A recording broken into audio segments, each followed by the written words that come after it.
Ikalabing-anim ng Disyembre ay tumunog na ang kampana na hudyat na simula ng simbang gabi sa baryo. Noong mga sandaling yon ay hindi nakasama si Gino sa unang simba. Tinatamad pa kasi siyang bumangon. Isa pa, hindi naman talaga niya hilig ang pagsisimba. Kaysa matulog siya sa simbahan, mas pipiliin na lang niyang matulog sa kanilang bahay. Pag-alis ng pamilya ni Gino ay hindi na rin siya makatulog. Hindi niya alam kung bakit.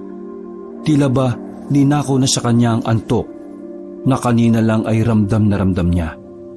Bumangon ang binata at pumunta sa kanilang kusina. Nasipat niya ang kanilang parol na umiilaw-ilaw sa tapat ng bahay. Napangiti ang lalaki. Hanep, bilis ng panahon. Magpapasko na kagad, ilang araw na lang.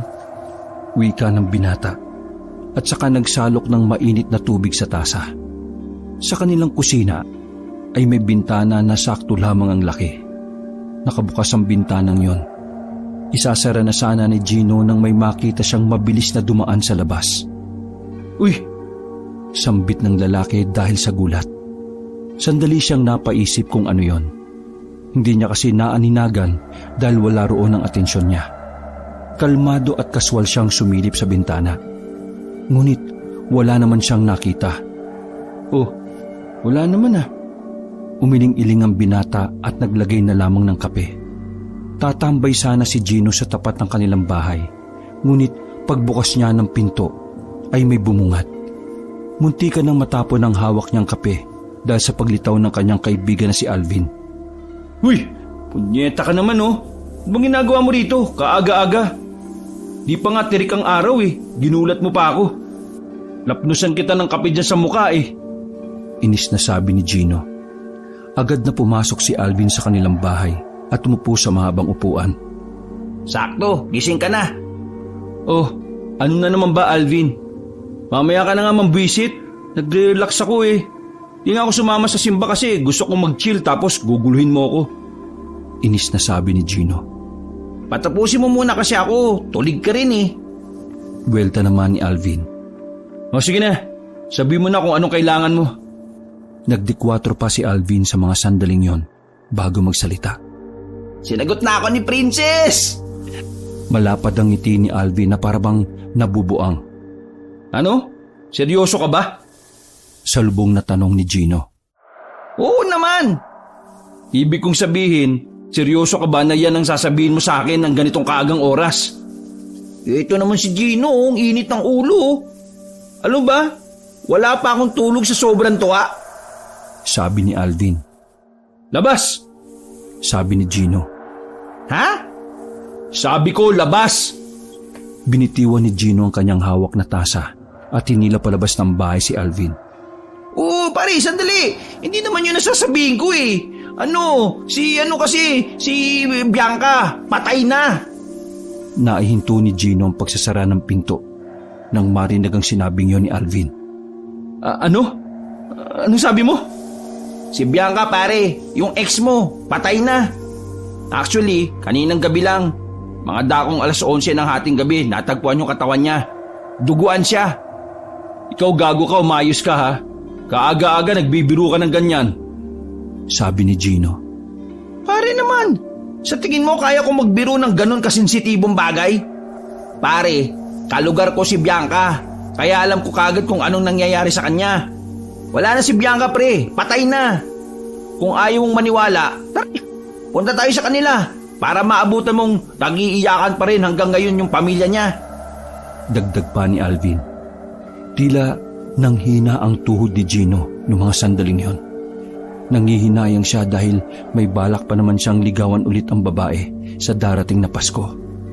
Nagiwalay kasi sila noon dahil mas inuna nila ang kanilang pag-aaral. Kung kailan nakapagtapos na ang binata at planong ligawan muli ang babae, saka naman dumating ang pangit na balitang yon. Hindi totoo yan pare. Napapailing si Gino. Parang biglang gumuho ang mundo niya sa kanyang nalaman. Walang ano-ano ay tumakbo palabas ng bahay ang lalaki. Uy Gino, sandali! Hintay mo ko! Sigaw ni Alvin. Hindi nagdalawang isip si Gino na puntahan ang bahay ng babae sa kabilang barangay. Nang makarating siya roon, sa labas pa lang ay nakita na niya ang mga nag-iiyakang kamag-anak ng babaeng si Bianca. Napaupo na lamang si Gino sa gilid at nagsimulang humagulgol. Bakit si Bianca pa? Marami namang iba dyan na walang silbi sa mundo eh. Bakit hindi na lang yun ang namatay? Bakit si Bianca pa? Hinagod na lamang ni Alvin ang kaibigan. Lumipas sa mga sandali ay nahimasmasan at kumalma na rin si Gino. Dahil alas 5 pa lang naman ng umaga at bukas na ang paborito nilang kainan ng lugaw, dinala na muna ni Alvin si Gino roon. Alvin, may narinig ka bang pwedeng anggulo kung bakit pinatay si Bianca? May nakaaway ba siya? Tulala pa rin si Gino noong mga pagkakataong yon habang sila ay magkaharap sa lamesa. Ang pagkakarinig ko pre, sabi ng tatay ni Bianca, aswang daw ang pumatay kay Bianca. Pasintabi lang pre pero wakwak yung tiyan ng babae, yung ex mo. Kwento ni Alvin. Anong sabi mo? Aswang? Tila natauhan si Gino sa kanyang narinig. Isa kasi si Gino sa mga naniniwala na may aswang. Bata pa lamang siya ay nakakarinig na siya ng kwentong aswang mula sa kanyang lolo at lola. Hindi ko alam kung totoo yun pero yun ang pinaniniwalaan nila. Ayaw nilang paniwalaan ng mga pulis na hold up ang nangyari. Dagdag pa ni Alvin. Nagsarado ang kamao ni Gino noong mga sandaling yon at bigla siyang nagkaroon ng interes sa mga aswang. Noon pa lang kasi may munti ka nang nabiktima ang aswang sa kanilang barangay. Bakit pre? Naniniwala ka sa aswang? Biglang tanong ni Alvin, sabay higop sa lugaw. Oo, naniniwala ako na may aswang. Kaya kapag nalaman ko kung sino ang aswang dito, papatayin ko talaga. Ramdam ni Alvin ang pagkamuhi ni Gino sa mga aswang. Hindi na lamang kinontra ni Alvin ang paniniwala ng kanyang kaibigan. Nang sumapit ang alas 6, ay naghiwalay na rin sila ng landas. Bumalik si Gino ng kanilang bahay na bagsak ang mga balikat. Tulala at tila ba wala sa sarili. Napansin nga yun ng kanyang ina na si Maring. Ganon din ang ama nitong si Edwin. Hindi na nagtaka ang mag-asawa sa napunan nila sa anak. Maging sila rin kasi ay alam na ang mga nangyari sa babaeng si Bianca.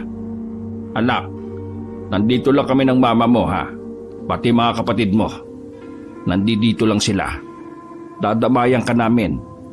Huwag kang mahihiyang umiyak ha. Wika ni Edwin kay Gino habang hawak ang balikat nito. Wala nang luhang lumalabas sa mga mata ng binata. Pa, ma, naniniwala ba kayo sa aswang? Tanong ni Gino. Bumuntong hininga si Edwin at sandaling tumingin sa asawa. Tinatanong mo ba yan kasi naniniwala ka na aswang ang pumatay kay Bianca? Wika ni Edwin at tinabihan ng anak sa upuan. Hindi nakapagsalita ang binata. Sa tuwing mababanggit ang pangalan ng babae ay nasasaktan siya. Sabi ni ina, totoo mga aswang. May isang aswang daw na babae noon na napalayas nila. Unang aswang daw yon dito sa buong probinsya ng Palawan. Pero hindi na raw nila yon nakita. Mula noon hanggang ngayon, wala naman nang namamataan na aswang. Pero pa, malaki ang posibilidad na aswang ang pumatay kay Bianca. At kapag nalaman ko kung sino ang aswang dito, papatayin ko rin siya. Sabi ni Gino na nakasarado pa ang mga kamao. Anak, mamayang gabi na ang burol ni Bianca base sa kanyang tita. Puntahan na lang natin siya mamaya. Sabi naman ni Maring. Tumango na lamang si Gino.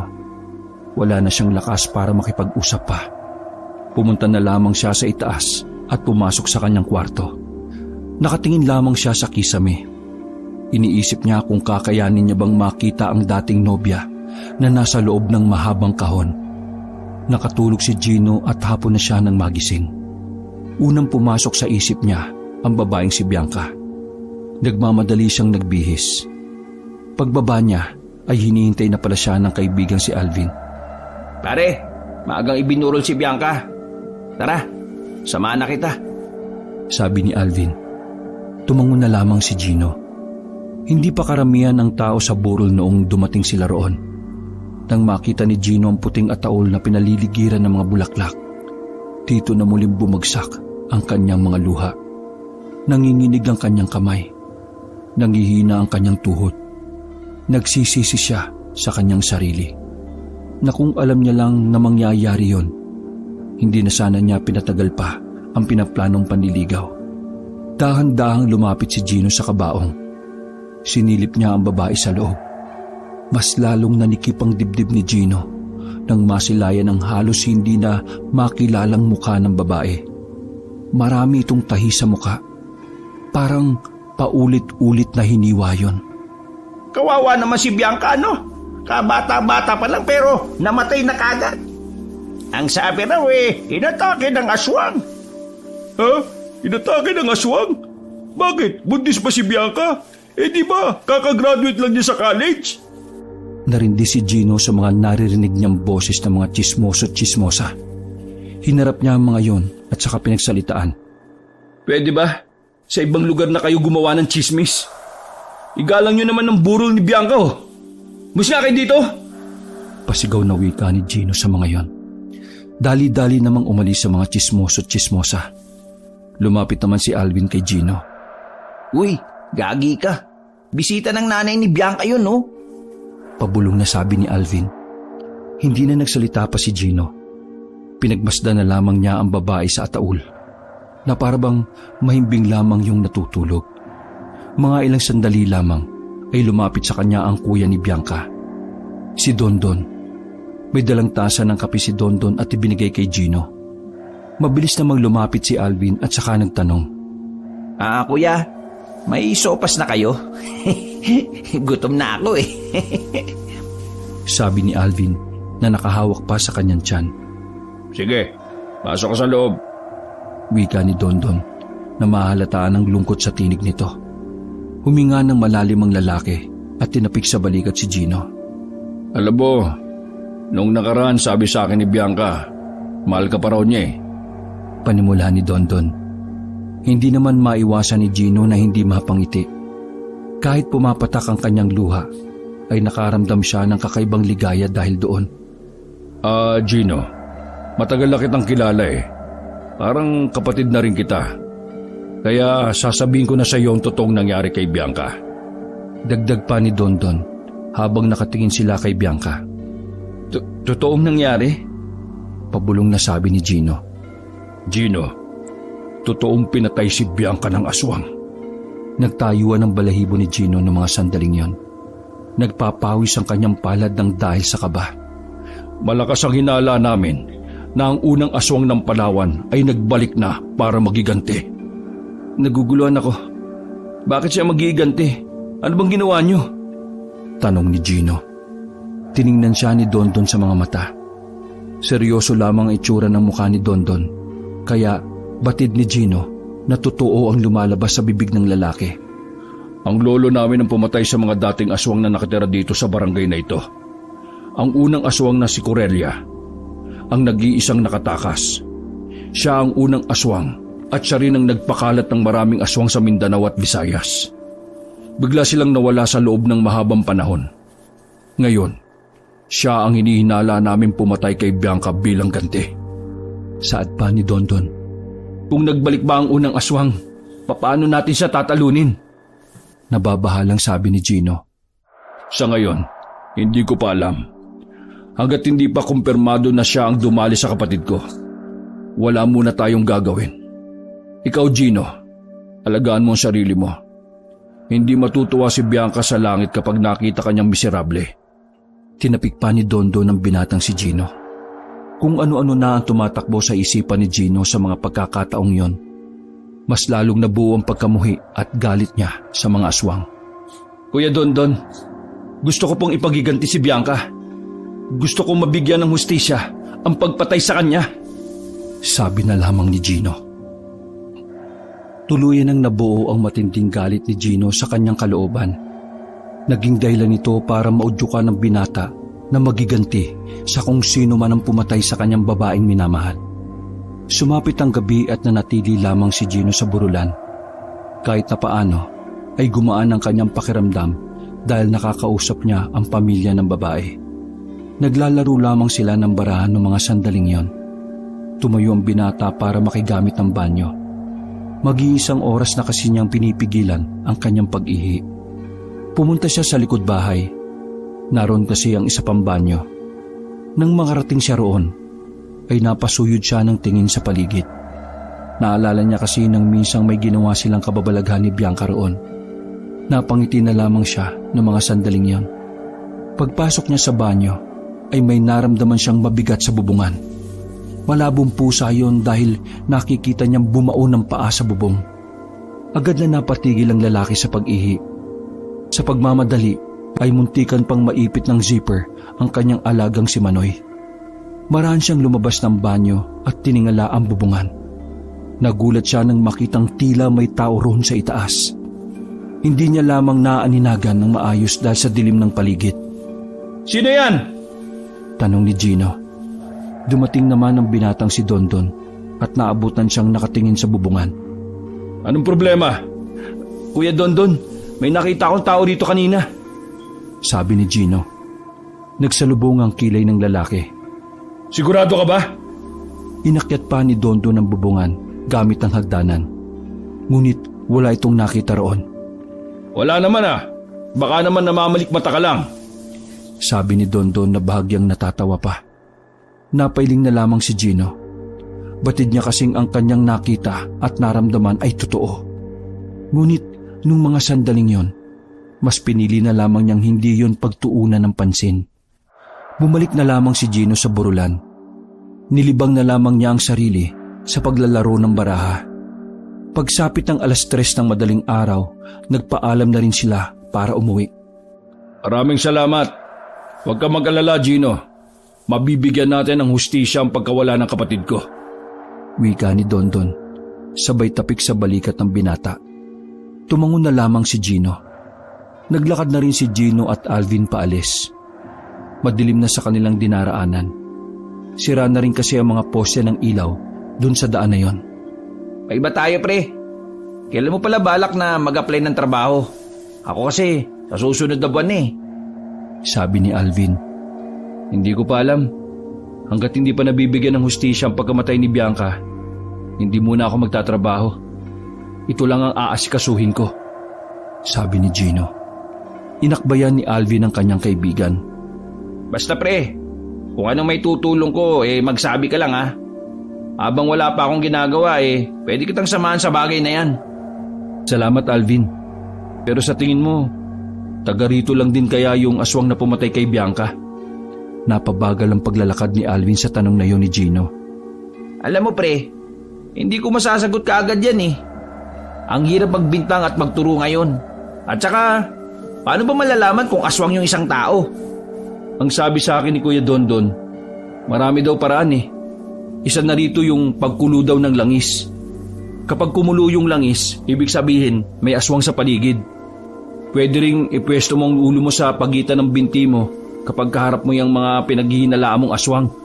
Kapag sa paningin mo nakabaliktad sila, aswang yun. Paliwanag ni Gino. Ipopwesto yung ulo sa pagitan ng binti? Titiwarik ba? Natatawang tanong ni Alvin. Oo, parang ganun. Biglang huminto si Alvin at tumarang sa harapan ng kaibigan. Ginawa nito ang sinabi ni Gino. Oh, anong ginagawa mo? Tanong ni Gino na salubong ang kilay. Tinitingnan ko kung aswang ka. Sabi ni Alvin. Uy, para kang tanga. Maayos ka nga. Nauna nang naglakad si Gino noong mga sandaling yon at sumunod na lamang si Alvin. Dumaan pa ang ilang minuto ay nakarating na rin sila sa bahay nila Alvin. O pare, sige na. Dito na ako Ingat ka sa pag-uwi mo. Sabi ni Alvin na nakipag-apir pa kay Gino. Salamat sa pagsama pre O sige, uwi na rin ako. Tugon naman ni Gino. Mag-isa nang naglalakad si Gino noong mga sandaling yon. Ilang metro pa ang kanyang lalakarin. Tahimik na ang kabahayan na lahat ng kanyang nadaanan. Wala na siyang nakitang tao dahil baga 4:00 na rin ng madaling araw nun. Habang abala sa paglalakad, ay may naramdaman si Gino na parabang may sumusunod sa kanya. Huminto siya at pasimpleng tumingin sa paligid. Sa bandang kaliwa ay nakita niyang gumagalaw ang makakapal na dahon. Kinapaan niya ang nail cutter sa bulsa at inilitaw ang maliit na talim. Marahan siyang lumapit doon. Nang halos 2 dipa na lang ang distansya niya, bigla na lang may lumabas na itim na pusa. Ngumiyo pa sa kanya ang pusa na parabang nagugutom. Ay, naku naman. Pinakaba mo naman ako, Mingming. Pasensya ka na, ha. Wala akong dalang pagkain eh. Sa lamay nga lang ako nagapunan eh. Sa iba ka na lang humingi. Sabi ni Gino at nagpatuloy na rin sa paglalakad. Nanatili na lamang ang pusa sa kinatatayuan nito. Nakatingin kay Gino ang pusa habang siya ay papalayo. Kinabukasan, tirik na ang araw ng magising ang binata. Umalis ang kanyang mga magulang noong umagang yon. Ang naiwan na lamang ay silang 3 ng kanyang mas nakababatang kapatid na kambal, si Anthony at Andrew. Paglabas ni Gino ng kanyang silid, naabutan niya sa tapat ng kanilang bahay na may nilalarong pusa ang kanyang kambal na kapatid. Hoy, saan nyo nakuha yung itim na... sandali. Yan yung pusa kaninang madaling araw ah. Wika ng binata at kinuha ang pusa. Nakita lang namin yan dito sa bakuran natin na nakatingin sa pintuan. Gutom po yata siya, kuya eh. Wika ng batang si Anthony. Kuya! Paulit-ulit na kumakalabit si Andrew kay Gino. Uy, ano ba? Yan pusa! Gago yan! Sabi ni Andrew. Ikaw, Andrew, yung bunganga mo ha. Baliw ka ba? Kutungan kita dyan eh. Ilabas nyo na nga itong pusang to. Hindi tayo pwede mag-alaga ng pusa kung itim. Sige na, labas nyo na. Utos ni Gino sa kambal at agad namang sumunod ang 2. Babalik na sana si Gino sa loob ng bahay. May mapansin siyang kakaiba sa puno na nakatayo sa gilid ng bahay nila. Lumapit siya doon at tinawakan ng tila na tuyong dugo na naroon. Nanlaki ang kanyang mga mata. Agad na dumaloy ang kakaibang kaba sa kanyang sistema. Hindi niya maintindihan ang nararamdaman. Pero sa palagay niya, dugo ng tao ang ipinahid doon. Ha? Sinong nagpahid nito dito? Pagtataka niya sa kanyang sarili. Nung umagang yon, ay halos 1 oras na pinag-isipan ni Gino ang bakas na yon. Nagkakape siya sa tapat ng puno at titig na titig doon. Naudlot lamang yon nang dumating si Alvin. Sup, bro? Oh, ano naman kailangan mo, Alvin? Masungit na tanong ni Gino. May dala akong chismis tungkol sa aswang. Sabi ni Alvin. Sa narinig na yun ni Gino, ay napaayos siya ng upo. Basta aswang ang usapan, ay mabilis nitong nakukuha ang kanyang atensyon. Aswang? Anong meron? Mainit na balita, bro. Kaninang alas 5 ng madaling araw, base sa mga tricycle driver, may namataan silang matanda. Pero hindi pa naman uugod-ugod ha. Malakas pa raw. Puti na ang buhok. Tapos nakisakay daw sa isa sa mga tricycle. Nang sisingilin na eh, bigla raw naging pusang itim. Sabi ni Alvin. Naibugan ni Gino ang iniinom na kape. Bigla niyang naalala ang pusang itim na nakita niya. Pusa? Pusang itim? Natatarantang tumayo si Gino. Oh, bakit? Anong problema? Naguguluhang tanong naman ni Alvin. Hindi na nagsalita pa si Gino. Dali-dali siyang tumalon sa kanyang bakuran at hinanap ang kanyang kambal na kapatid.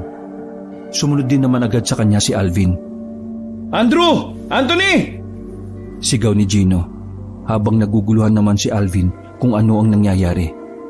Nilibot pa nila ang lugar hanggang sa matagpuan nila ang 2 bata sa sagingan. Ayos lang ba kayo? Nag-aalangan tanong ni Gino.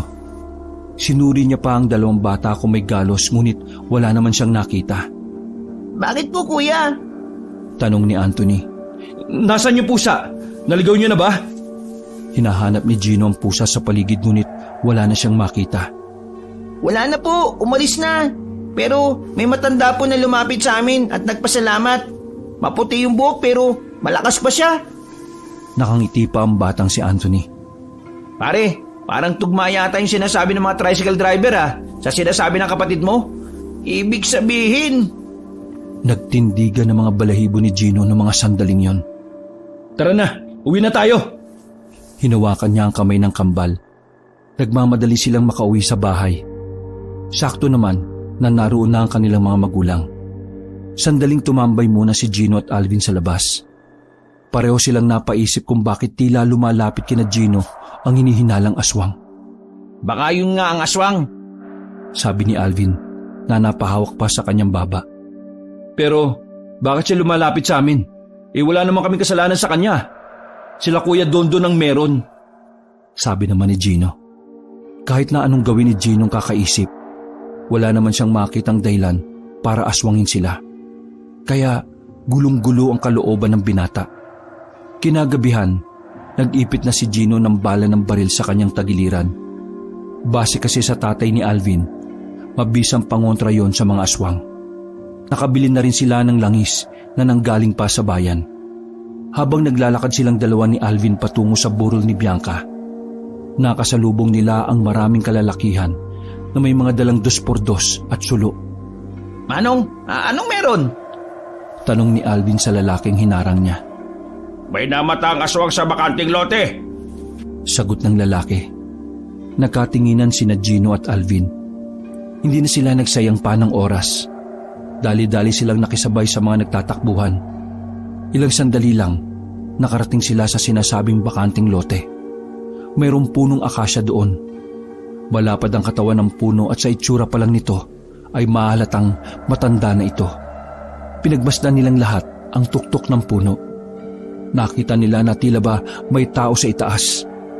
Gumagalaw kasi ang sanga. Nasa taas ang aswang! Sigaw ng mga kalalakihan. Pinagbababato ng mga yon ng kung ano-ano ang itaas.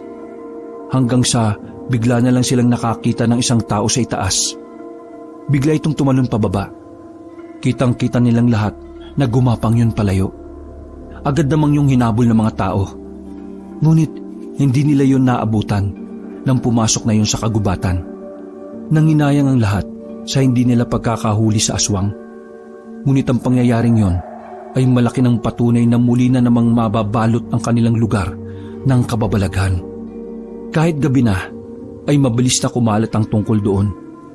Gising na gising ang mga tao sa kanya-kanya nilang bakuran. Samantala, pumunta na lamang ang dalawa sa burol ni Bianca. Hinanap ni Gino si Dondon ngunit wala roon ang lalaki. Pare, totoo na talagang may aswang. Anong balak mo ngayon? Tanong ni Alvin. Huminga ng malalim si Gino. Aalamin ko kung sino yung aswang na yon. Papatayin ko siya. Hindi ako papayag na mabuhay ang mga katulad niya. Pagbabayaran niya ang ginawa niya kay Bianca. Mararamdaman ang galit sa tinig ng binata. Kasama mo ako dyan, pre. Pero paano naman natin mauhuli ang aswang kung dalawa lang tayo? Natigil ang sasabihin ni Alvin nang biglang dumating si Dondon. Gulat na gulat ang mga taong nasa lamayan. Nabigla sila sa sinapit ni Dondon. Marami itong dugo sa katawan. Kitang-kita rin ang mga sugat at kalmot sa kanyang braso. Napatili na lamang ang nanay ni Bianca, habang ang mga tao namang nandun ay naglayuan. Kuya Dondon, anong nangyari sa'yo? Tanong ni Gino. Pinipilit na lamang ni Dondon na makatayo. Aswang! Inatake ako ng aswang! Sabi na lamang ni Dondon at sumuka pa ng dugo. Hindi na nagsayang ang mga kamag-anakan nila. Mabilis na isinakay sa tricycle si Dondon. Habang si Gino at Alvin ay hindi alam ang gagawin ng mga sandaling yon. Kinikilabutan sila sa nangyari kay Dondon. Natataranta ang mga kamag-anakan ni Dondon nang isakay ang lalaki sa tricycle. Maraming tinamong sugat ang lalaki dahil sa di umano ay pag-atake ng aswang sa kanya. Agad na tinakbo si Dondon sa ospital. Nagulo ang lamayan kung kaya't si Gino at Alvin na lamang ang naroon. Pare, tayo na lang nandito. Umalis na kaya tayo. Baka tayo pa maabutan ng aswang. Nababahalang wika ni Alvin. Hindi ko iiwan si Bianca dito. Kung natatakot ka, sige, umalis ka na. May dala naman akong pangontra eh. Isa pa, may langis ako. Malalaman ko kung may aswang na o wala pa. Sabi naman ni Gino. Napailamos na lamang sa mukha si Alvin. Kahit na nababahala na siya sa maaaring mangyari, hindi niya pa rin kayang sikmurain na iwan ang kanyang kaibigan. Hindi, ito na lang din ako. Sasamahan kita. Bahala na kung may aswang. Baka mamaya kapag ikaw ang namatay, multuhin mo pa ako. Palingon-lingon na wika ni Alvin. Dinukot ni Gino ang langis sa kanyang bulsa. Makailang ulit niyang tiningnan ang langis na yon. Ngunit hindi yon kumukulo. Umupo na lamang sila sa tabi ng kabaong ng babae. Hindi mapakali ang kanilang mga mata, kakatingin sa labas ng bakuran. Binabantayan nila ang madidilim na parte ng lugar. Pare, nararamdaman mo ba yung nararamdaman ko? Tanong ni Alvin. Hanggat hindi pa kumukulo ang langis, ibig sabihin, wala pang aswang. Kaya huwag mong pansinin yung nararamdaman mo. Bigkas naman ni Gino. Pare, may nararamdaman akong nakatingin sa atin eh. Tingnan mo sa likuran ko. Tingnan mo nga, may tao ba? Ano ba kasing... Ha? Napako ang tingin ni Gino sa labas ng bakuran. May nakatayo roong matanda na puti na ang buhok. Diretso pa ang tayo nito kung kaya't batid ni Gino na malakas pa yon. Nakasuot ang matanda ng kulay itim at mahabang kasuotan. Sino po kayo? Tanong ni Gino. Ngunit nakangiti lang ang matanda.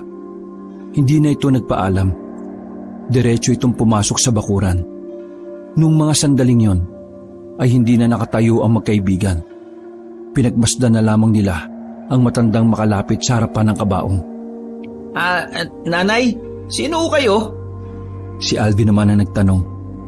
Tumingin sa kanila ang matanda. Ngumiti ito ng malapad. Ngunit ang ngiting yon ay iba ang dulot na takot sa kalooban nilang dalawa. Kawawa naman ang dalagang ito. Kabata-bata pa maaga nang nawala sa mundo. Sabi ng matanda. Dumistansya ang magkaibigan. Pasimpleng hinawakan ni Gino ang stick ng banana cue na nakita niya sa lamesa. Mawalang galang na ho. Pero, sino ba kayo? Tanong ulit ni Gino. Ako? Sino ako? Ako ay lumang kaibigan ng pamilya ng batang ito. Sayang nga lang at wala akong inabutan sa labayan na ito. Ang layo pa naman ang pinanggalingan ko. Ang ibig ko pong sabihin, ano pong pangalan ninyo? Sabi pa ni Gino. Siniko ni Alvin ang kanyang kaibigan at bumulong. Pare, ayan yata yung matandang sinasabi ng kapatid mo at mga tricycle driver. Baka aswang yan. Pabulong na sabi ni Alvin. Dahan-dahang sinilip ni Gino ang langis sa kanyang bulsa. Ngunit pagtingin niya ay hindi naman yung kumukulo. Nagtataka si Gino noong mga sandaling yon. May iba kasi siyang nararamdaman sa matanda. Ngunit sinasabi naman ng langis na hindi aswang ang kanilang kaharap. Iniisip niyo ba na ako ay isang aswang? Tanong na matanda. Lumakas ang kabog ng dibdib ng dalawa. Pinagpawisan sila ng malamig noong mga sandaling yon. Hindi po. Ba't niyo naman po nasabi yan? Pagkakailan na lamang ni Gino. Hindi sumagot ang matanda. Hinaplos ng matanda ang salamin ng kabaong ni Bianca at saka nagsalita. Sa susunod, kuya mo naman ang dadalawin ko rito. Sabi na lamang na matanda. Napahigpit ang hawak ni Gino sa stick.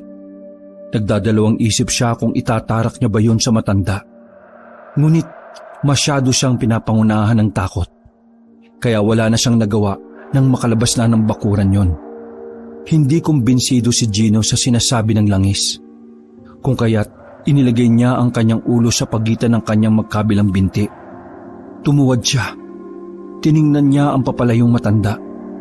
Laking gulat niya nang humarap yon. Sa pagkakataon na yon, nakita niya na iba ang mukha ng matanda. Nakakatakot at mahaba pa ang dila. Ay, hayop! Tanging sambit ni Gino. Bakit pre? Aswang ba siya? Nauutal na sabi ni Alvin. Oo, aswang siya! Sabi ni Gino at mababakas ang takot sa mukha nito. Hinayaan lang nilang makaalis sa matandang yon. Nanatili sila sa burol ni Bianca hanggang sa sumapit na ang umaga. Sa puntong yon ay nakabalik na ang pamilya ni Bianca. Nagdesisyon silang dalawa na umuwi na lang muna sa kanya-kanya nilang bahay. O paano? Dito na ako Dalawin na lang natin si Kuya Dondon kapag pwede na. Sabi ni Alvin at pumasok na rin yun sa bakuran nila. Nagmamadaling umuwi si Gino sa kanila para ikwento ang lahat ng nangyari. Ngunit pagdating niya sa bahay, naabutan niyang tulala ang kanyang ina. Parang takot naman ang kanyang kambal na kapatid. Oh, nasan si Papa? Tsaka, bakit kayo parang takot? Anong nangyari, Ma? Anong nangyari sa'yo?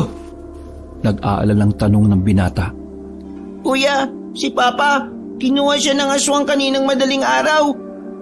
Sabi ng batang si Anthony. Gago yung aswang. Yung matanda ko niya, aswang siya. Pinila niya ang Papa natin. Sabi naman ni Andrew. Napamura si Gino.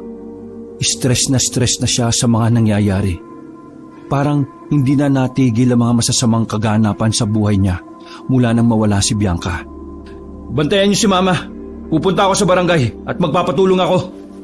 Sabi ni Gino sa kambal at tumango lamang ang mga yon. Tumakbo ang binata patungo sa kanilang barangay. Kaso pagdating niya ay maraming tao. Hindi lang pala sila ang naperwisyo ng nasabing aswang.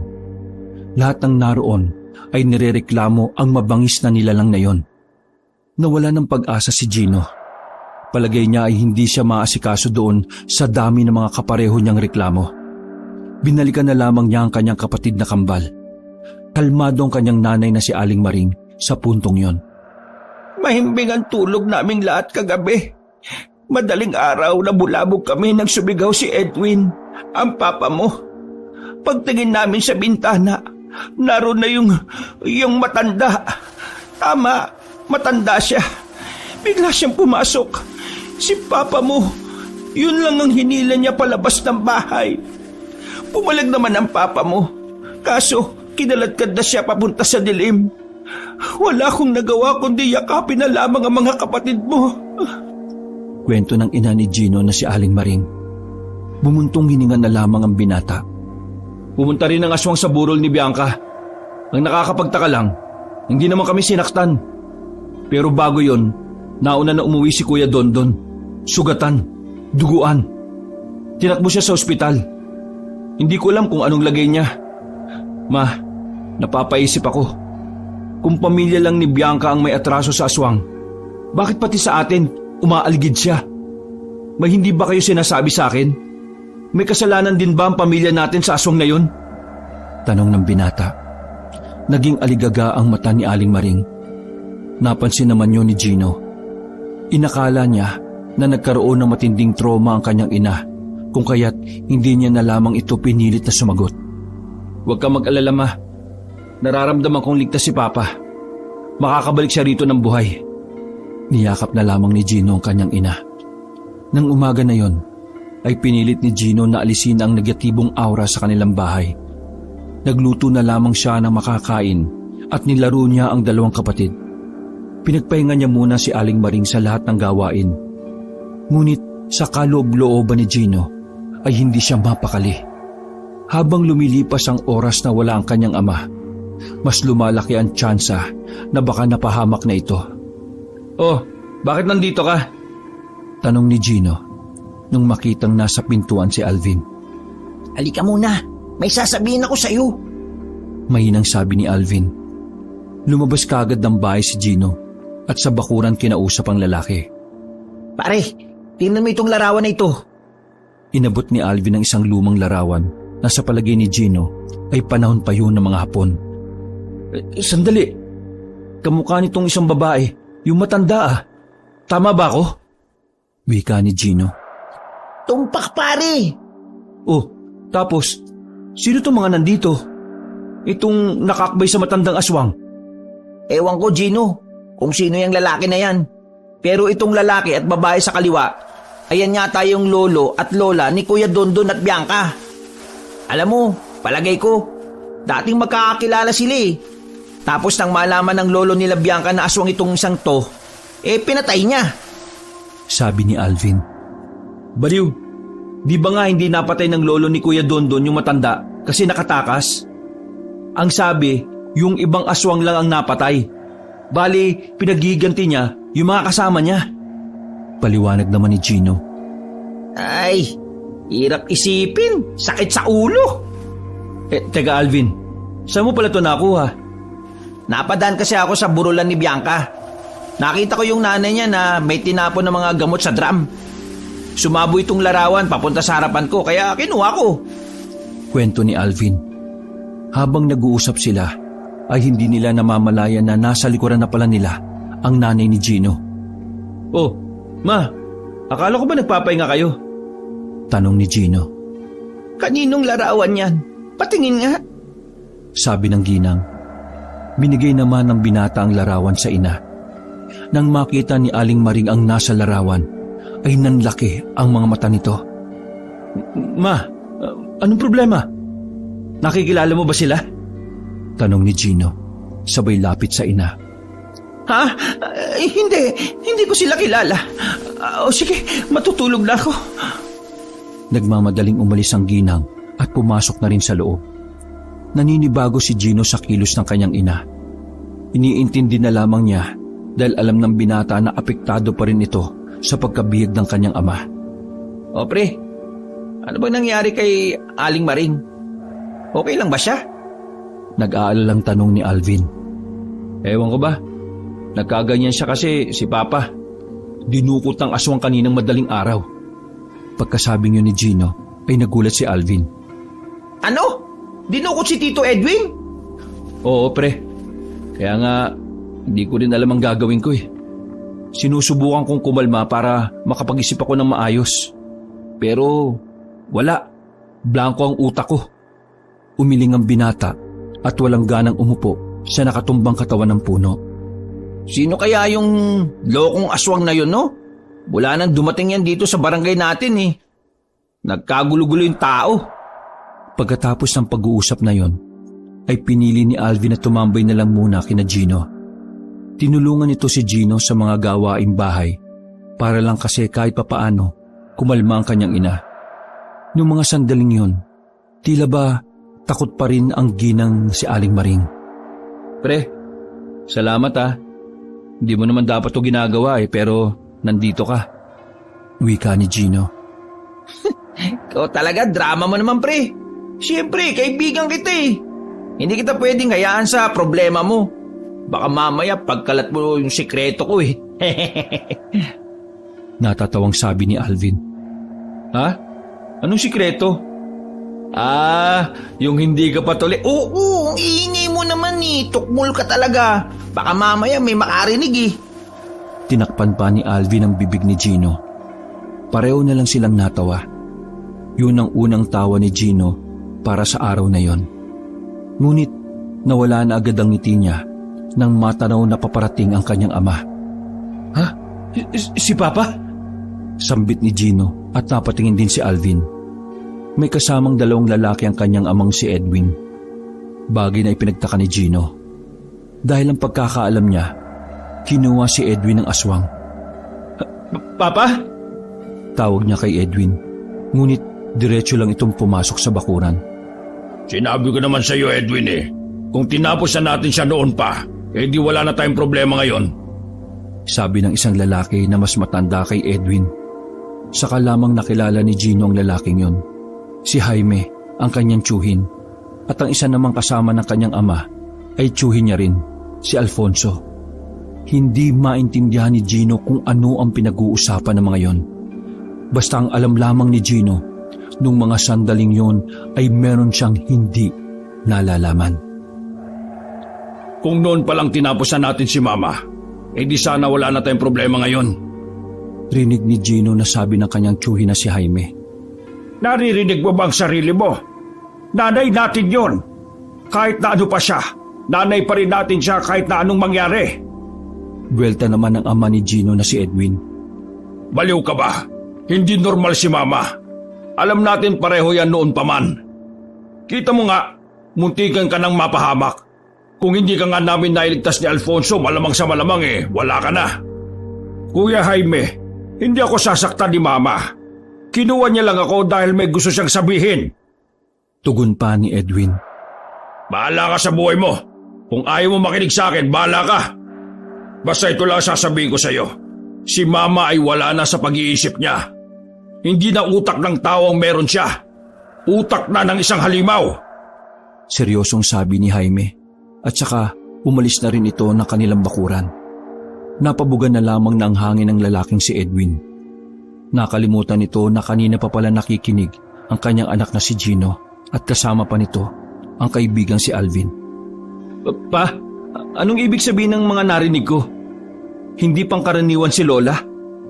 Akala ko ba, bata pa lang ako patay na ang lola ko? Tanong ni Gino at agad din namang napalingon si Edwin. Ikinagulat nito ang tanong na yon ng kanyang anak. Gino, nandito ka pala. Kanina ka pa ba dyan? Nauutal na wika ng ama. Oo pa, at narinig ko ang lahat ng sinabi ni Tio Jaime. Pa, ano ba talaga meron? Ano yung mga narinig ko? At saka, di ba, biniyag ka ng aswang? Napayuko ang lalaking si Edwin. Sa kanyang palagay ay panahon na para malaman ni Gino ang katotohanan. Oo anak, binihag ako ng aswang. Pero alam na kasi ng mga kapatid ko na mangyayari yon. Kaya pinuntahan nila ako sa lugar kung saan madalas namamalagi ang aswang. Nailigtas nila ako. Madali nila akong nabawi sa aswang kasi ang lola mo ang aswang. Siya ang aswang na nanggugulo ngayon. Biglang uminit ang mukha ni Gino. Sandali siyang natameme sa kanyang narinig.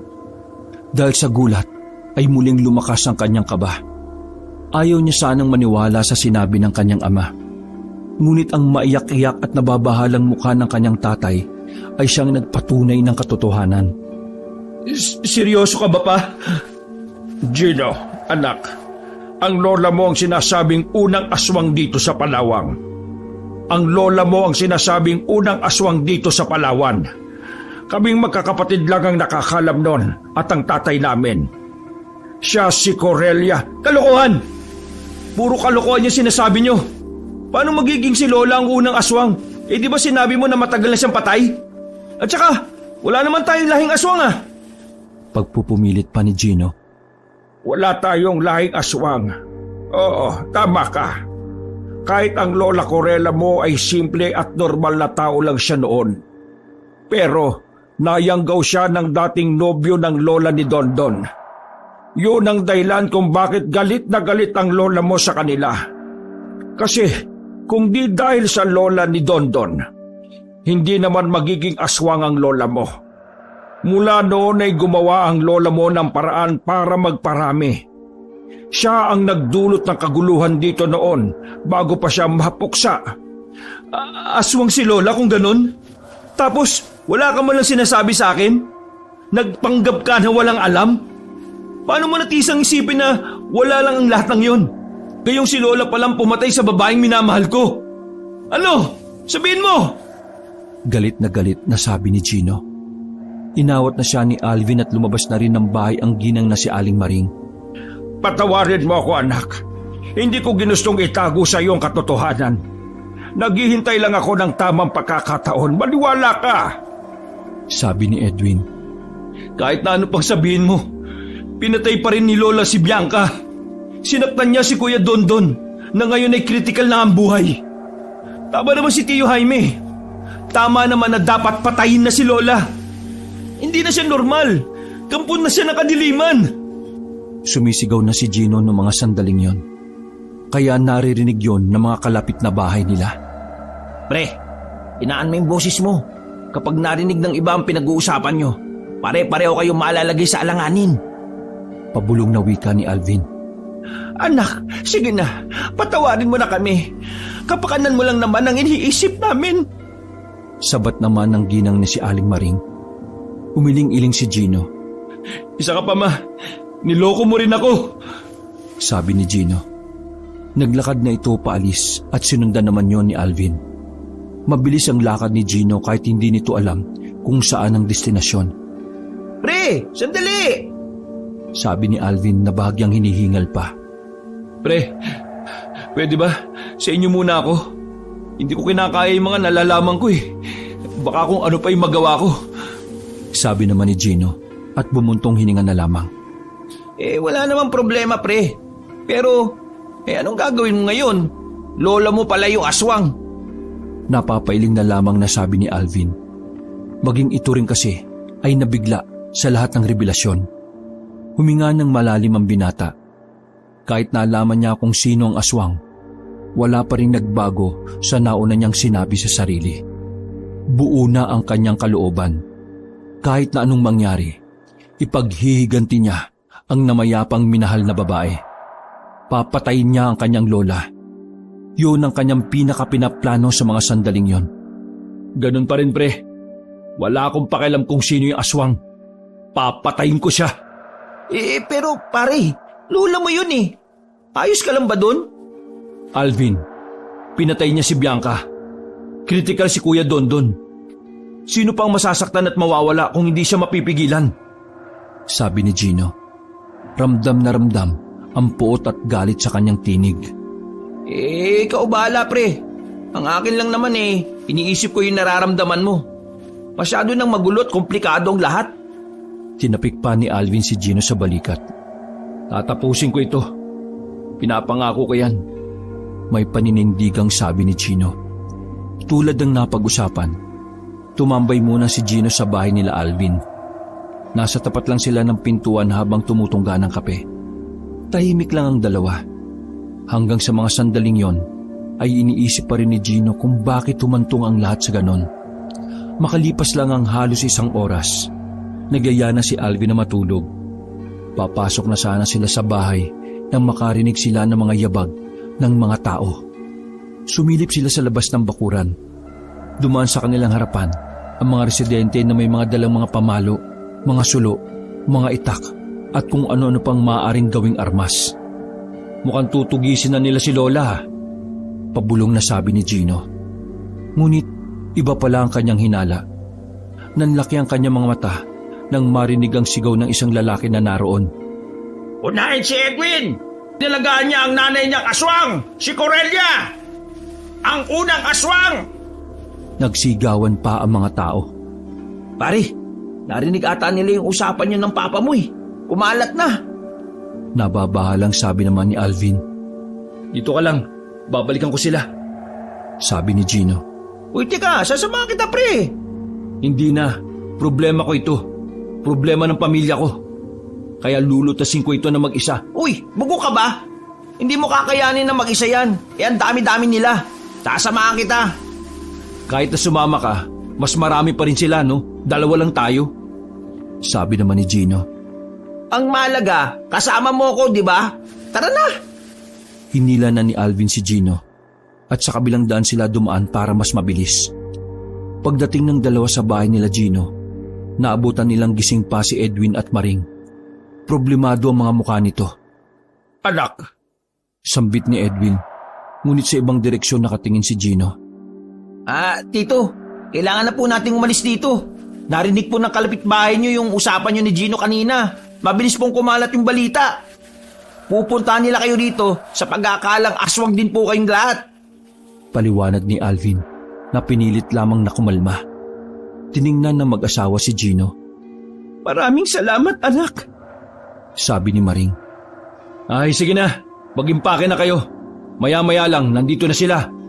Ang babagal pa eh. Sabi ni Gino. Agad na kumilos ang mag-asawa. Binitbit naman ni Gino at Alvin ang kambal na bata. Saktong pagdaan nila sa likod bahay ay nakarating na rin ang mga residente.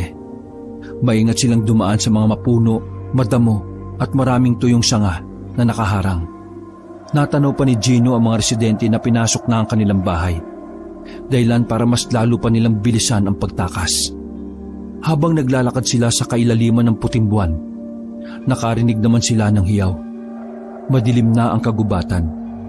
Hindi nila matukoy kung saan nagmumula ang tunog na yon. Nagdulot naman yun ng takot kay Gino.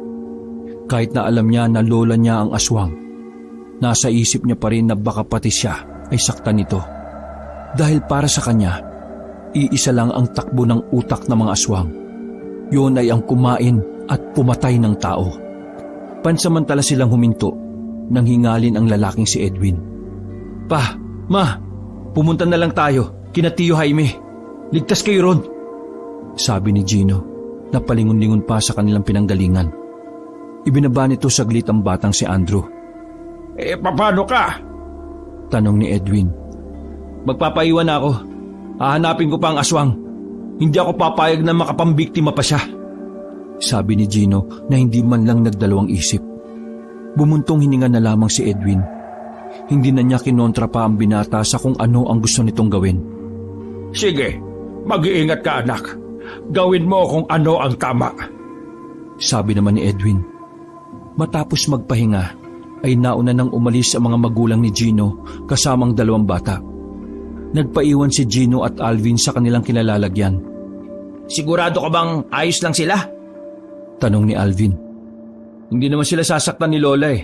Ang mahalaga ngayon, natakasan na nila yung mga residente. Paano? Saan tayo ngayon, pre? Babalik tayo sa barangay ninyo, Alvin. Tsaka ko, napupunta doon sila Lola para ipagpatuloy ang pagiganti niya. Nanganganib ang buhay ng pamilya ni Bianca. Tumangon na lamang si Alvin. Bago pa sila maabutan ng mga residente, ay naglakad na rin sila patungo sa barangay nila Alvin. Kaunting lakad lang ay natanaw na agad nila ang bahay nila Bianca. Nagmamadali silang tumakbo patungo roon nang mapansin nila na nakapatay ang ilaw sa burulan. Pagpasok nila sa bakuran, napatakip na lamang ng bibig si Alvin nang maabutan ng mga nakahandusay na katawan. Nakatumba na rin ng bahagya ang kabaong ni Bianca. Agad naman nilang inayos yon. Pagsilip nila sa loob ng bahay, ay patay na rin ang mga naroroon. Nagtayuan ang kanilang mga balahibo nang marinig na tila may tao pa sa loob. Madilim ang bahay, kaya kinapaka pa muna ni Gino ang pindutan ng ilaw. Nang magliwanag ang bahay, nakita niya ang isang matanda na palabas na sana ng bintana. Aurelia! Tawag ni Gino. Namputya, tinawag pa talaga. Kinakabahang wika ni Alvin. Hindi lumingon na matanda ngunit huminto ito. Itigil mo na ang ginagawa mo. Hindi pa ba sapat sa iyo ang lahat ng ginawa mo? Patay na silang lahat. Akmang lalapit si Gino, ngunit pinigilan nito ni Alvin. Paano mo nagawa ang lahat ng yun? Ganyan ba talaga ang isang aswang? Wala ng puso. Ubod ka na kasamaan. Kahit kailan, hindi kita ituturing na lola. Napakasama mong nilalang. Dagdag pa ni Gino. Dinampot ni Gino ang itak na nakasabit sa pintuan. Wala ka pang alam, iho. Masyado ka pang mangmang sa nakaraan. Kung sa bagay, hindi naman sinasabi sa iyo ng paborito kong anak na si Edwin ang buong kwento. Sabi na matanda. Wala akong pakialam kung ano yung buong kwento na sinasabi mo. Ang mahalaga na lang para sa akin ay mabigyan ng hustisya ang pagpatay mo sa babaeng mahal ko. Itinaas ni Gino ang itak sa ere. Nasa aktong aatakinan niya ang matandang nakatalikod nang biglang tumalon na ang matanda palabas ng bintana. Pagsilip nila doon ay bigla na lang yung naging pusang itim. Sayang, dapat kasi hindi mo ako pinigilan eh. Pucha naman oh. Inis na sabi ni Gino sa kanyang kaibigan na si Alvin. Napapakamot na lamang sa ulong lalaking si Alvin dahil sa nangyari. Ayaw lang naman kasi niya na mapahamak si Gino. Batid niya kasing mabangis at peligrosong kalaban ng aswang. Nag-aalala lang naman ako sa iyo eh. Baka mamaya kainin ka nun. Alam mo naman mga aswang, di ba? Kahit kadugupan nila, kakainin nila basta gutom sila. Buwelta naman ni Alvin. Napasipa na lamang si Gino sa sahig dahil sa kanyang inis. Napatingin sila sa ibaba nang mapagtanto nila na bangkay pala ng tao ang nasipa ng binata. Parang timang to. Patay na nga, sinisipa mo pa. Wika ni Alvin na bakas ang kilabot sa boses. Pero walang pakialam doon si Gino. Tanging ang galit lamang niya sa aswang ang iniisip niya. Tara na, wala na tayong gagawin dito. Pagbigay alam na lang natin sa pamunuan natin. Sabi ni Alvin. Hindi na nagsalita pa si Gino. Paglabas na lamang nila ng pinto, nanlaki ang kanilang mga mata nang makitang may mga paparating ng mga tao. Mabilis din kasing kumalat ang nangyaring masaker sa burol ni Bianca. Sa mga pagkakataong yon, ang tanging naiisip ng dalawa ay tumakas. Malaki ang tsansa na madamay sila sa oras na maabutan sila roon. Pare dito, dali, bilis! Sabi ni Gino. Dali-dali silang dumaan sa bintana. Hindi na sila nagsayang ng oras at umalis na rin silang dalawa. Habang naglalakad sa gilid ng kalsada, ay napatigil si Gino sa paglalakad. Bigla kasing sumagi sa isipan niya ang lalaking si Dondon. Kinabahan si Gino nang maisip na baka yun na ang isunod ng kanyang lola na aswang. Si Kuya Dondon. Nasa panganib ng buhay ni Kuya Dondon. Anong gagawin natin? Pupunta tayo sa bayan? Tanong ni Alvin. Oo, kailangan ni Kuya Dondon ng kasama. Kasi kung hindi, baka isunod siya ni Lola. Siya na lang kasi ang natitirang buhay sa pamilya nila eh. Gino naman, gabing-gabi na Paano tayo makakarating ng bayan kung wala naman tayo masasakyan? Anong gusto mo? Hayaan na lang natin siyang mapatay ng lola kong salot? Napailamos na lamang si Gino ng kanyang muka. Tensyonado na naman siya dahil sa mga posibleng mangyari. Ubalma ka nga. Kapag iniisip mo yan, mangyayari talaga yan eh. Sabi na lamang ni Alvin. Ngunit nung mga sandaling yon, ay hindi talaga matahimik ang kalooban ni Gino. Binilisan niya ang paglalakad para makarating agad siya ng sakayan. Ngunit pagdating nila doon, ay wala ng mga nakapilang tricycle. Hindi rin naman siya makabalik sa kanilang barangay dahil sa banta ng mga residente. Malas naman buhay to. Kung kailan kailangan na masasakyan, saka pa sila nawala. Nagmamaktol na wika ni Gino. Pare naman, anong oras na ba kasi? Pambira ka talaga Palakad-lakad lang si Gino sa harapan ni Alvin. Pilit itong nag-iisip ng paraan. Mga ilang sandali lamang, may napadaan na truck ng mga gulay. Mabilis na gumitna si Gino para harangin ang truck na yon. Muntikan pa nga siyang mabundol. Buti na lang, ay nakapagpreno agad ang driver. Hoy, baliw ka ba? Kung gusto mo magpakamatay ba, huwag kang mandamay. Anong ginagawa nyo, ha? Wala nang nagawa ang driver nang sumakay ang dalawa sa likuran. Manong, nakikiusap ako sa inyo. Idaan nyo kami sa bayan. May kailangan lang kaming iligtas. Sigaw ni Gino. Iligtas? Ano kayo, superhero? Bumaba kayo dyan! Buwelta naman ng lalaki. Sige na Manong, kailangan lang talaga. Kapag hindi kami nakarating sa ospital, baka mamatay na yung kaibigan namin. Makakaya mo ba ng konsensya mo yun? Sabi ni Gino. Napaisip ito sa sinabing yon ng binata. Kalaunan ay pumayag din ang driver. Pinandar na ng lalaki ang sasakyan. Nakahinga ng malalim si Gino. Isang malaking hulog ng langit sa kanila ang truck na yon dahil nakarating sila ng ospital. Pagpasok nila sa bungad ay agad nilang hinanap ang pangalan ni Dondon sa nurse na nasa front desk. Medyo inaantok pa ang babae kung kaya't binulabog ito ni Gino. Hoy, ano ba? Ang sabi ko, nasa ng kwarto ni Donnie Inares. Kaibigan niya kami. Nataranta ang babaeng nurse at dali-daling tiningnan ang logbook. Nang malaman ng dalawa ay halos matumba sila sa kakatakbo. Nang buksan na nila ang pintuan ng kwarto ay nagulat sila sa kanilang dinatnan. Umaagos na ang dugo sa liig ng lalaking si Dondon. Dilat ang mga mata nito at nakalabas pa ang dila. Putya naman Sambit na lamang ni Gino. Nahuli na tayo ng dating! Dismayadong sabi na lamang ni Alvin. Lumapit si Gino sa may bintana. Nakita niya sa ibaba ang matandang si Corelia. Nakatingin lamang ito sa kanya ng seryoso habang may bakas pa ng dugo sa bibig. Nagmamadaling tumakbo si Gino palabas ng ospital, dala ang maliit na kutsilyo. Pagpunta niya sa kinaroroonan ng matanda, ay pusa na lamang na itim ang kanyang inabutan. Hinabol niya yon, ngunit masyadong mabilis ang itim na pusa, kung kaya't nakarating agad yon sa masukal na parte ng gubat. Samantala, napagpasyahan na lamang ni Gino at Alvin na bumalik na lamang sa kanilang barangay. Mabuti na lang din at meron pang mga tricycle sa tapat ng ospital. Madaling araw na nang nakabalik sila sa barangay nila Gino. Sinubukan ng binata na bumalik sa kanilang bahay. Nasa labas pa lamang sila ay natatanaw na ni Gino na tila may tao sa loob. Napansin kasi nilang dalawa na merong nagbukas ng ilaw. Alvin, akin ang pospor at gas mo. Nadala mo ba? Tanong ni Gino habang nakatayo sila sa tapat. Nagmamadaling kinuha ni Alvin ang mga nabanggit na gamit sa kanyang bag na kanina pa niya daladala. Lumapit sila sa bahay at pagkasilip nila sa loob, nakita nila ang matanda doon. Hawak-hawak nito ang larawan ng kanyang amang si Edwin. Ang lakas din naman ng loob mo, no? Na magpunta pa rito? Sabi ni Gino. Pre, kalma ka lang. Kapag ikaw pinatulan niyan, tanggal ang ulo mo. Wika naman ni Alvin. Humarap sa kanila ang matanda at ngumiti. Maaliwalas sa mukha na matanda. Wala na ang bakas ng dugo sa bibig nito. Ang laki-laki mo na. Naaalala ko pa dati. Maliit ka pa noong tinutulungan kitang maglakad. Ikaw pala ang anak ni Edwin at Maring noon. Sayang at hindi ko naabutang sanggol ang mga kambal.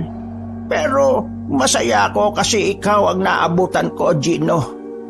Patawarin mo ko kung pinatay ko ang babaeng pinakamamahal mo. Pero sana maintindihan mo na ang lahat ng iyon ay ginawa ko para... Kahit ano pa ang sabihin mo, hindi ako maniniwala sa'yo at hindi ko yan maintindihan. Mamamatay tao ka. Yun lang yun. Wala nang magandang palusot o katwiran sa pagpatay ng isang tao na wala namang kinalaman sa nakaraan niyong alitan. Ngumiti ng mapait na matanda. Nagtaka si Gino, kaya nakaramdam siya lalo ng galit. Iho, masyado pang mangmangang kaisipan mo sa lahat ng nangyari. Kasalanan ko rin naman kasi ibang kwento ang sinabi ko sa iyong papa. Kaya iba rin ang kwentong sinabi niya sa iyo na malayo sa tunay kong dinanas. Naglakad ang matanda at pumunta sa harapan ng bintana. Kung gusto mo akong patayin, hindi kita pipigilan, iho.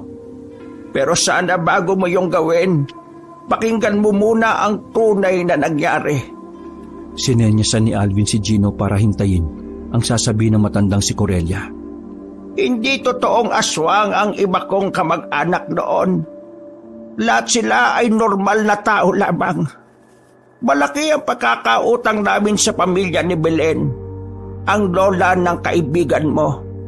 Dahil wala kaming pambayad noon, naapilitan akong manilbihan sa kanila.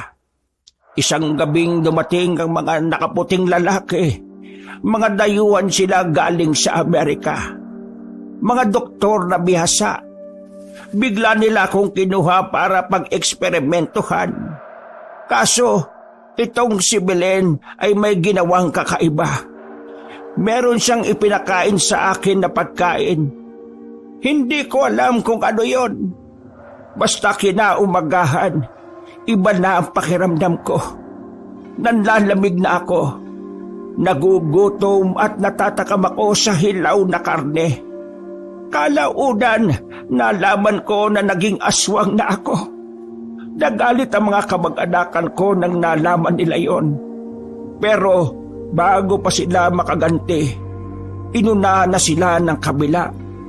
Inubo sila. Pinagpapapatay ng walang kalaban-laban. Pinangunahan yon ng asawa ni Belen na si Tiburcio, isang albularyo. Naiwan akong mag-isa dahil sa ginawa nila. Muling ngumiti ng mapait ang matanda. Kitang-kita sa mukha nito ang lungkot at nagbabadyang mga luha. Sinubukan kong mamuhay ng malayo sa kanila. Nakilala ko ang lolo mo. Nagkaanak kami ng 3. Puro lalaki. Si Jaime, si Alfonso, at ang tatay mong si Edwin. Akala ko makakapagsimula na ako ng bagong buhay. Ngunit nagulat na lang ako isang gabi. Nilusob ang bahay namin ng mga tao. Natuntun kami nila Belen at Tiburcio. Ikinalat na pala nila na isa akong aswang. Pinatakas kami ng lolo mo kasama ko ang 3 naming anak. Kitang-kita ng 2 mata ko kung paano nila pagtulungan ang asawa ko hanggang sa ito ay babawian na ng buhay. Hindi ako naniniwala sa'yo. Kung totoong sinasabi mo, bakit hindi mo sinabi kina Papa ang totoong nangyari? Kung bakit namatay ang kamag-anak mo? Dahil ayokong mabuhay sa kalooban nila ang paghihiganti. Gusto ko na ako ang gagawa doon at ayaw ko silang madamay. Dagdag pa na matanda. Huminga ng malalim ang matanda. Iho, nalidlang ka ng pamilya na akala mo ay mababait. Pero lahat sila alam ang ginawang kasamaan ng pamilya nila. Yon ang dahilan kung bakit ko ginustong ubusin ang lahi nila.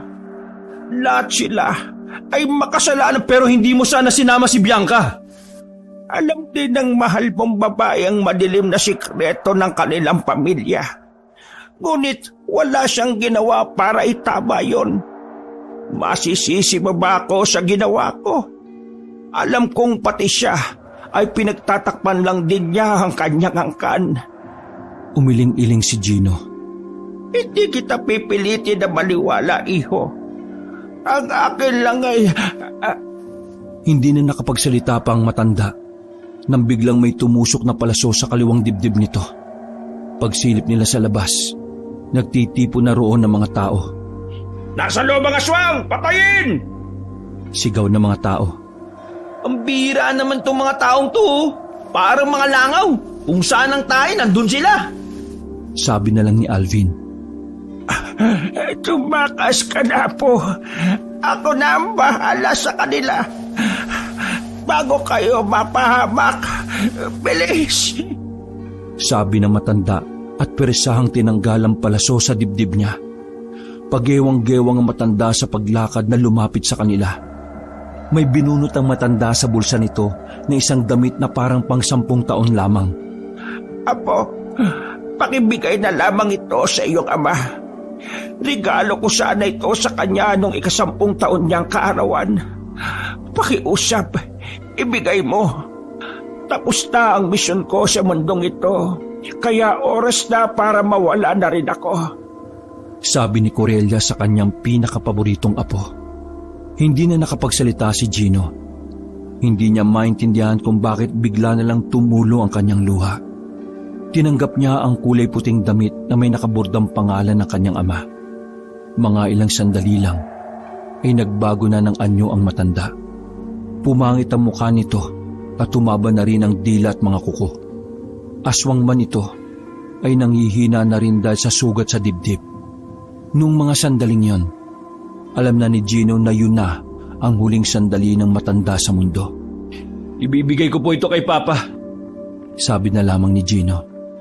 Tumingin at tumango lang sa kanya ang matanda. Umalis na rin sina Gino at Alvin doon. Nakita nila na pinagtulungan ng mga residente si Corellia sa mismong bahay na yon. Ang weirdo ng pakiramdam ni Gino. Galit siya sa matanda ngunit tila nasasaktan ang kanyang puso. Tuluyan na silang nakalayo at napuntahan nila ang kanyang ama. Inabot na sila ng umaga noong mga oras na yon. Paglapit ni Gino ay inabot niya kaagad kay Edwin ang damit na pinabibigay na matanda. Naiyak na lamang si Edwin at niyakap ang damit. Natameme na lamang si Gino. Lahat ng galit sa kalooban niya ay tila nabura. Hindi pa siya kumbinsido sa kwento na matanda. Ngunit may maliit na parte ng kanyang utak na naniniwala dito. Sa pagkawala ng unang aswang sa pinakadulong-dulong baryo ng Palawan, ay natahimik na rin ang mga tao.